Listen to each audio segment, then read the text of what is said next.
Benvenuti a RootsTech. My name is Brian Schneider. I'm a professional genealogist with My Bella Basilicata, located in southern Italy. And in this session, we're going to talk about using the newly revised Italian National Archive website. So to begin with, we want to look at that Italy is currently broken into 20 regions. These regions are then broken into 107 provinces, and these provinces are then broken down into almost 8,000 different comuni. And comunis are towns or cities. So it's important to remember comuni and provinces because that's how your records are created.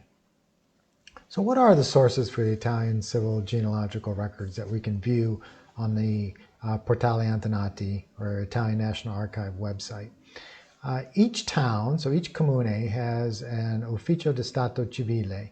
So this is an office where sometimes just one person. They record important events for the citizens of the town. So births, marriages, and deaths, and other things are recorded in this office. Now, each year they would make 2 copies of these records, and these are kept in a book form. One copy is always kept in the town hall, in the town offices. Another copy would be sent to the provincial capital. So this is where the Archivio di Stato or the state archives are located.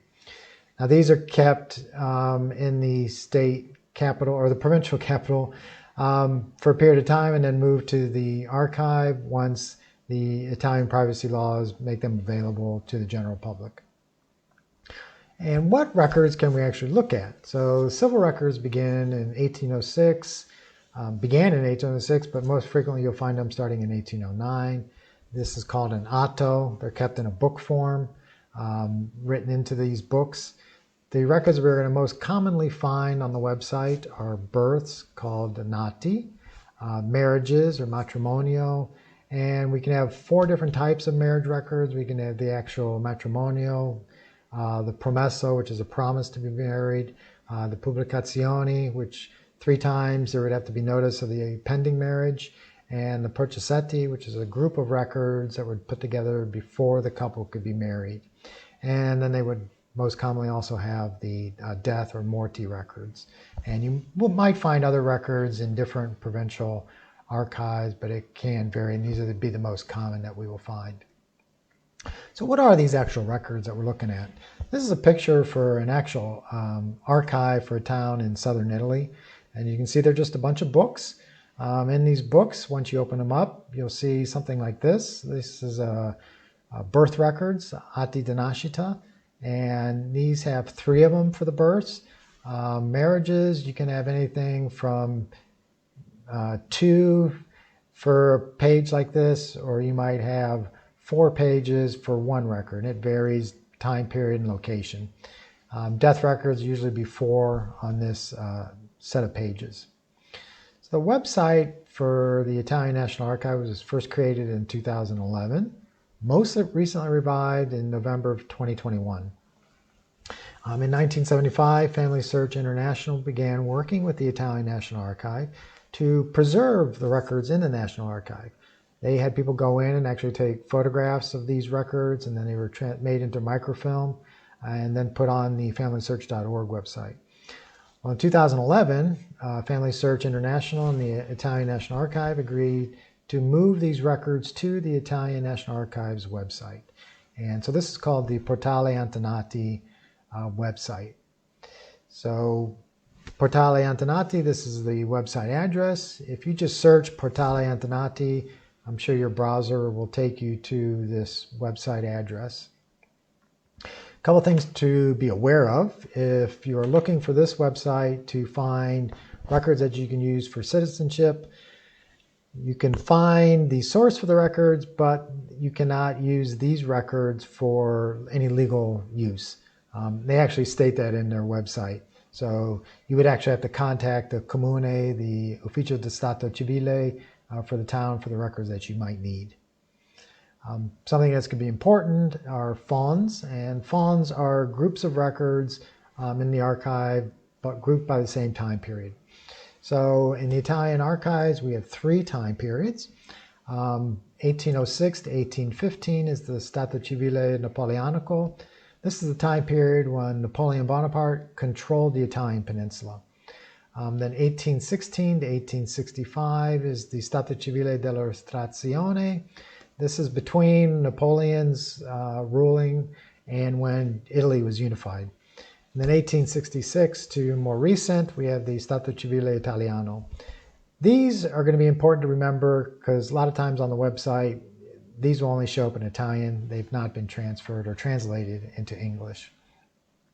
So let's take a look at the actual website. So a couple things to look at here real quick. At the top here, we have the Ancestors portal. I'm in an English version. There's 4 languages. We can look at English, Italiano, of course, Italian, Spanish or Portuguese.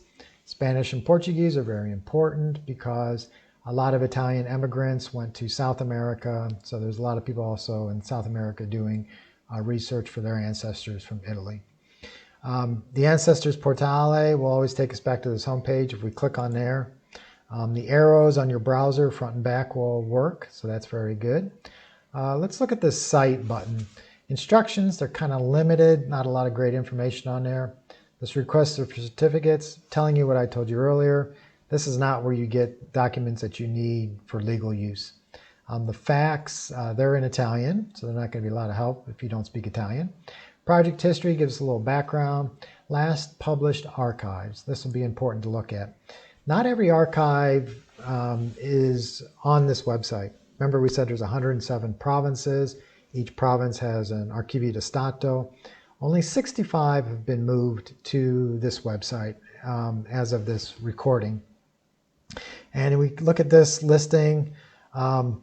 See, 2019 was the last time they had the most activity. Since then, there's only been these 5 that have been added to the Portale Antenati website. So they kind of didn't do a lot over the past 2 years, redoing the website and the things going on with the worldwide pandemic.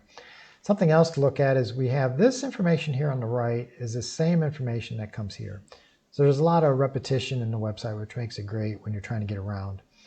Next thing we want to look at is the index of published names. So people are working to index the records to make it easier to search. Problem is not all the records are on here. So for example, if we look at Bari, which is in the Puglia region in southern Italy, they only have indexed 1800 to 1900 for births, the nati, nothing for marriages, and nothing for deaths. So you can look for different provinces to see where they are at on their indexing process. You can join the project if you want to become part of that, and if your Italian's good enough to be able to read those records, you can make a difference. Browse the archives will show us a list of different archives. Some tools here, genealogical research. Got a little bit of information there to help you with your start. What they have in the archives. The glossary, they don't have any definitions under the glossary. You can get the names in Italian, but it doesn't tell you what they are, either in Italian or in English. And then some other information. Family stories, some people have published their family stories. There's some in Italian and some in English. You might want to contribute to that.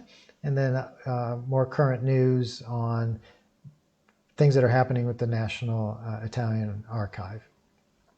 So what we want to do is I'm going to go back to the beginning, the home page. Remember we said there's more than one way to get there. I would always recommend you start with a search by name. So we're in English, keep an eye on that. I'm going to individual, well known around the world, Enzo Ferrari, the founder, and he was from Modena in northern Italy. And I'm going to input that information, do a search. Now look, it took us from English to Italian. If I click on the English, it'll clear all this information out and I have to start again. So I'm just going to work from here. It gives me 5 results. First name Enzo, last name, surname Ferrari, town or province of Modena. So the reason I know this is the province, because we have different towns. These are Burse and Carpi, Cavezzo, Modena, Carpi. So I know Enzo was born in Modena. So this Enzo Anselmo Giuseppe Maria Ferrari, I know these are his parents. He was born in February 1898 in Modena.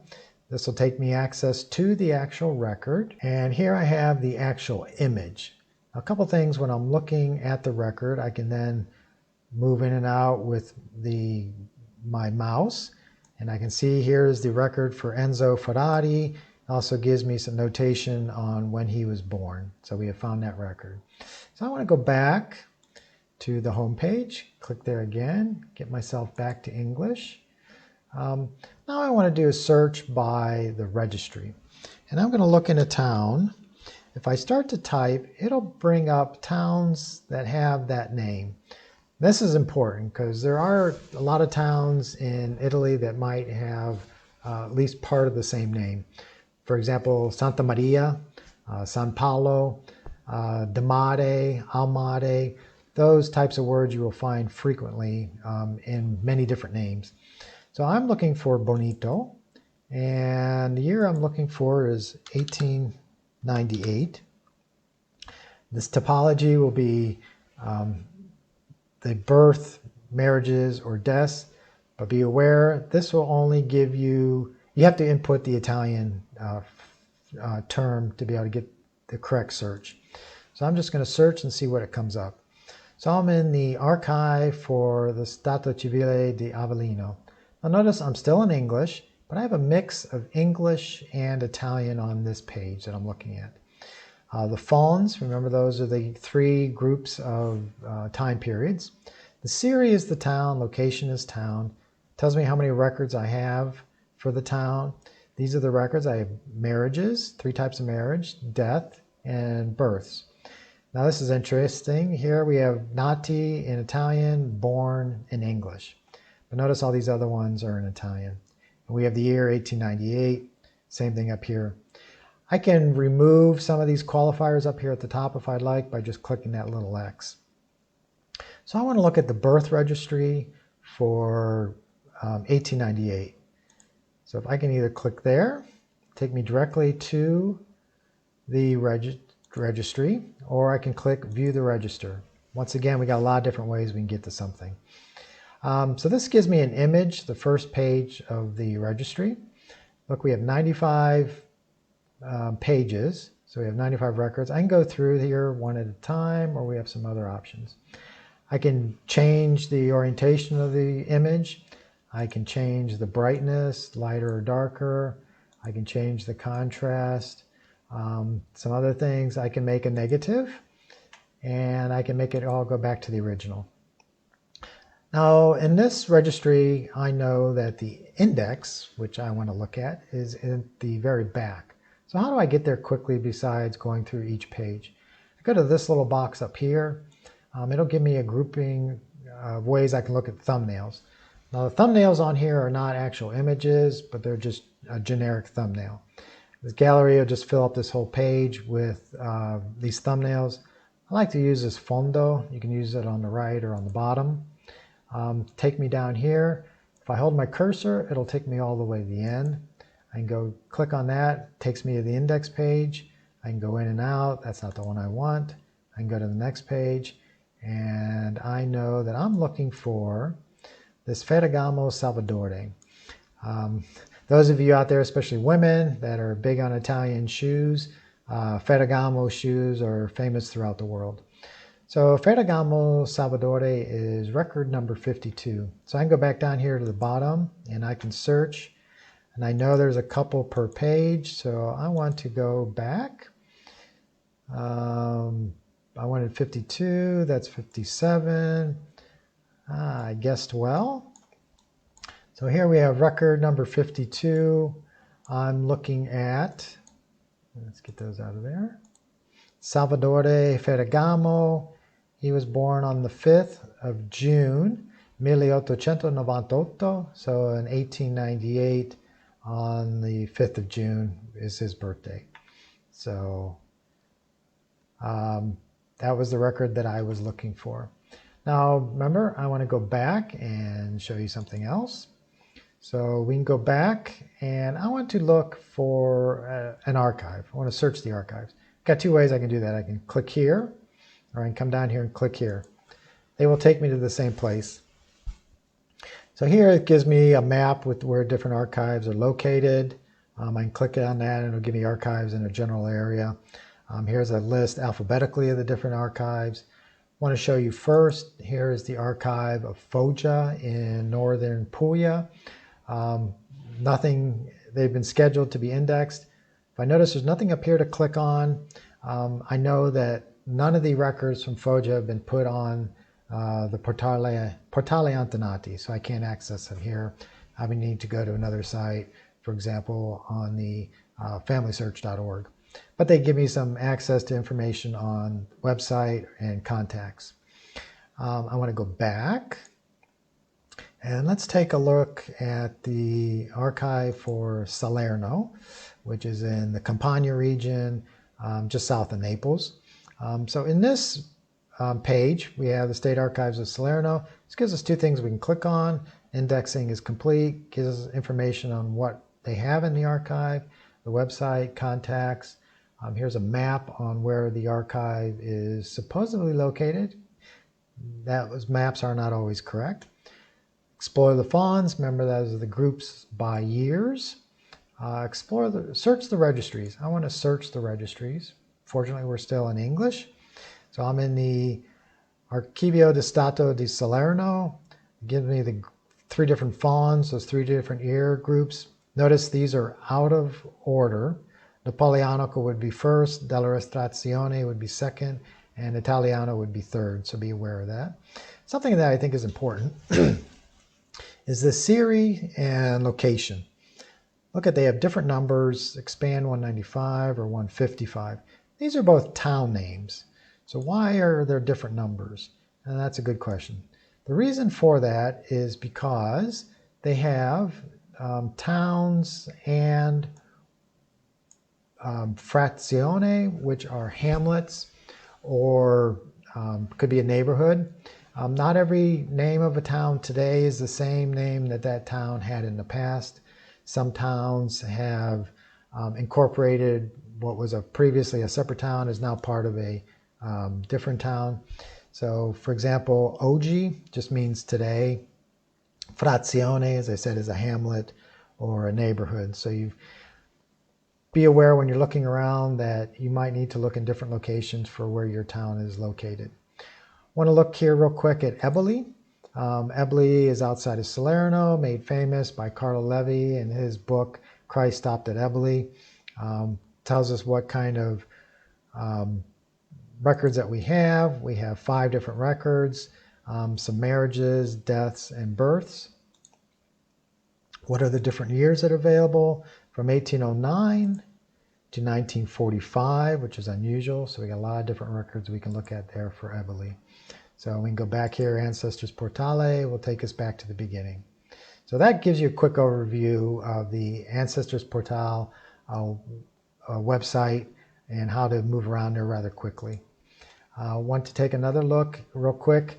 If the records aren't on the Portale Antenati, where can I find them? Remember, they're being moved from familysearch.org to this website.